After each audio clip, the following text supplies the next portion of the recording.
तो दोस्तों आज मैं आपको जेल वार्डन और फायरमैन के मिनिमम नंबर वाले जिनके 120 के करीब हैं, 110 के और एससी में 100 के, एसटी में 90 के, उन नंबरों वाले को क्या होगा मैं आपको इस वीडियो में बताऊंगा। उससे पहले मैं आपकी मन की बात कुछ बता देता हूँ। जिस स्थिति से आप गुजर रहे हो मैं जानता हूँ उसे। घर वाले, रिश्तेदार, दोस्त सभी पूछते हैं कि भाई तेरा नंबर क्यों नहीं आ रहा, पढ़ते पढ़ते बुराए गए हो। यहाँ तक कि अब तो माँ बाप से पॉकेट मनी लेते हुए भी शर्म आती है। बहरहाल वो मना नहीं करते। एग्ज़ाम देने जाओ कहीं तो 2 से 3 हज़ार रुपये लगते हैं। गर्मियों में स्टेशन पे लौटो, सर्दियों में कोई कम रेंट का कमरा लेके कंबल में एक कोने पे पड़े रहो। तो भाई ऐसे कब तक काम चलेगा, कब तक तड़पोगे भाई, ये तो बताओ। तो दोस्तों एक बारी दम लगा दो अब। यह वीडियो मैंने आपके सिलेक्शन के लिए बनाई है, तो दोस्तों, यारों, रिश्तेदारों सबको दिखा दो अब। दोस्तों आपने इतनी वीडियो देखी होंगी, बस 2 मिनट मेरी बात सुन लो और वर्दी आपकी। दोस्तों वर्दी पहनने का हमारा भी तो मन करता है। तो दोस्तों शुरू करते हैं। आपको पता है कि वैकेंसी 5805 है और पेपर 2,97,000 ने दिया है। इसमें से सिलेक्शन 5805 का ही होना है, वो आपको भी पता है और मुझे ही पता है। तो दोस्तों अगर आपके इतने नंबर हैं, जनरल में 120, ओबीसी में 110, एससी में 100 और एसटी में 90, तो आपका मन आपसे कह रहा होगा कि नंबर आना मुश्किल है। मैं ये नहीं कह रहा कि आपने मेहनत नहीं की, कुछ हद तक लक भी मैटर करता है। जैसे सही क्वेश्चन करने के बाद गोले गलत हो जाते हैं और एग्ज़ाम में बैठने के बाद हड़बड़ाहट या कुछ गड़बड़ाहट हो जाती है। फिर भी दोस्तों कहीं ना कहीं मेहनत की कमी रही होगी, जो नंबर इतने कम आए हैं ये आप बहुत अच्छे से जानते हो। क्योंकि बच्चा पेपर देने के बाद बता देता है कि मेरा सिलेक्शन होगा या नहीं होगा। अब जो हुआ उसे भूल जाओ और आगे क्या करना है उसकी स्ट्रेटजी मैं बताऊंगा। वैसे सबकी अपनी अपनी स्ट्रेटजी होती है, फिर भी आपको अगर मेरी स्टडी अच्छी लगे तो उसे अपना लेना।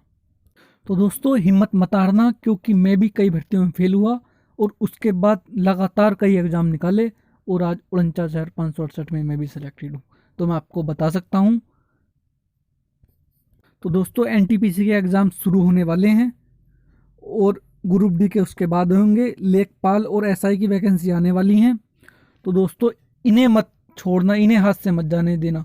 दशरथ मांझी वाली बात, जब तक तोड़ेंगे नहीं तब तक छोड़ेंगे नहीं। तो दोस्तों यूपी का कोई सा भी एग्ज़ाम देख लो, मोस्टली यही 4 सब्जेक्ट होते हैं: हिंदी, मैथ, रीजनिंग और जीके।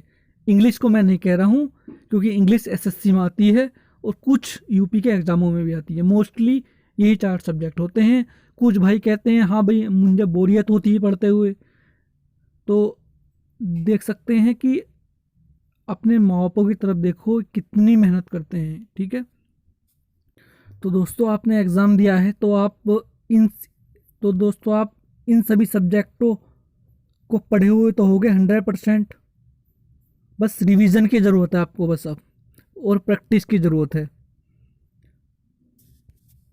जिसकी प्रैक्टिस ज़्यादा होती है वो 2-3 क्वेश्चन फालतू कर लेता है, बस इसमें मेरिट ऊपर ये नीचे हो जाती है। 49 शहर में मैं आपको बता दूं, ओबीसी में 4 नंबर पर, 4 से 5 नंबर पर शहरी सिविल वाले चले गए थे और 4 नंबर पर शहरी पीएससी वाले चले गए थे। मतलब 2 से 3 क्वेश्चन पर आप मेरिट उठाकर देख सकते हो, मेरिट लिस्ट उठाकर देख सकते हो आप। तो ये लैक ऑफ प्रैक्टिस ही होता है, प्रैक्टिस की कमी के कारण ही होता है। पता सबको होता है, हिंदी आपको ही पता है, मुझे पता है, मैथ आपको ही पता है, मुझे पता है, रीजनिंग आपको ही पता है, मुझे पता है। बस जीके में अंतर हो जाता है बस थोड़ा सा, क्योंकि जीके कितना ही पढ़ लो वो थोड़ा थोड़ा ही है, ये पता नहीं कहाँ से पूछ ले। पर ये 3 सब्जेक्ट तो सभी को पता होता है, सभी के पढ़े होते हैं। पर जिसकी प्रैक्टिस ज़्यादा होती है उसके सक्सेस होने के चांस ज़्यादा होते हैं। तो आपको इसकी प्रैक्टिस कैसे करनी है मैं बताऊंगा। पहले मैं बुक्स बता देता हूँ कि सिमिलर सभी जो बुक्स पढ़ते हैं वो कौन सी बुक्स पढ़ते हैं। तो दोस्तों जो सभी बुक्स पढ़ते हैं वो मैंने बुक्स लिख दी हैं यहाँ पर, देख सकते हैं आप। हिंदी की लूसेंट या आदित्य पब्लिकेशन की या हरदेव बिहारी की बुक आ जाती है, इनमें से कोई सी ले लो या इनमें से एक बुक ले लो और 3-4 बार उसे पढ़ डालो। या मेरे पास नोट्स हैं, उस नोट्स में से 90% कोई भी एग्ज़ाम हो निकल जाता है। वो नोट्स मैं आपको प्रोवाइड कर दूंगा डिस्क्रिप्शन में, आप कमेंट्स करना, ठीक है। मैथ्स मैथ्स तो भी प्रैक्टिस का है इसमें। RS अग्रवाल, किरण और SD यादव, कुछ राकेश यादव भी देख लेते हैं। इनमें से एक मैथ उठा लो और उसे 3-4 बार निकाल लो।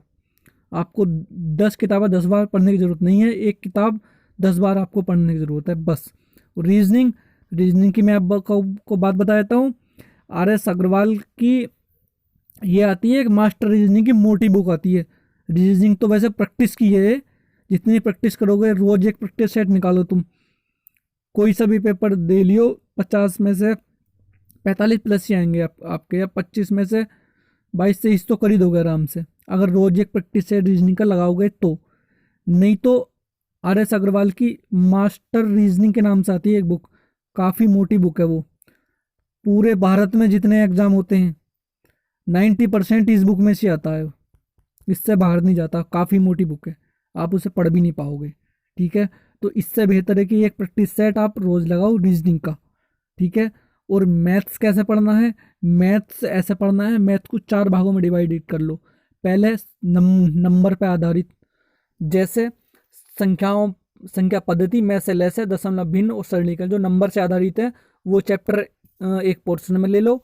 और प्रतिशत, लाभ हानि, अनुपात, समानुपात, ये साझा, ये जो फ्रीक्वेंसी वाले क्वेश्चन हैं और परसेंटेज वाले क्वेश्चन ये अलग ले लो।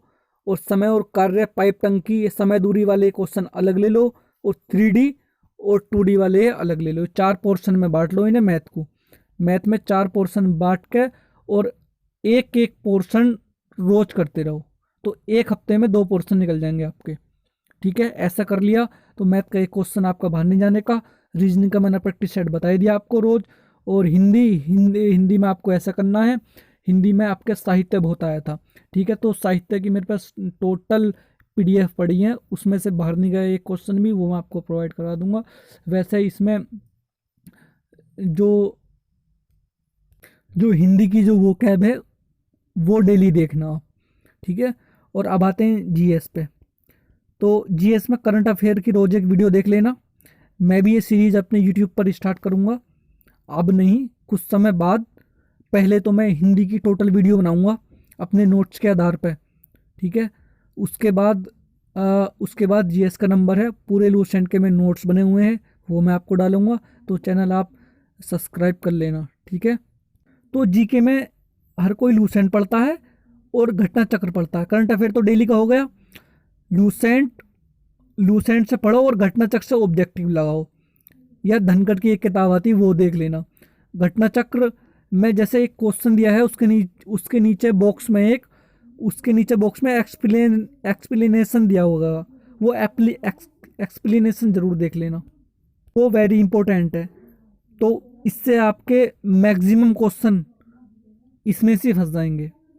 तो इससे आपका GK लेवल में आ जाएगा। जितना सब जानते हैं कम से कम उतना तो आपको पता ही होगा, उनसे ज़्यादा भी पता नहीं होगा। तो ये 2 बुक्स आपने तैयार कर ली। तो फाइनली एग्ज़ाम के दौरे क्या होता है, तो दोस्तों वर्दी तुम्हारा इंतज़ार कर रही है, और एग्ज़ाम से 15 दिन पहले सिर्फ रिवाइज करो। और प्रिपरेशन के समय प्रत्येक संडे को एक प्रैक्टिस सेट ज़रूर लगाएं।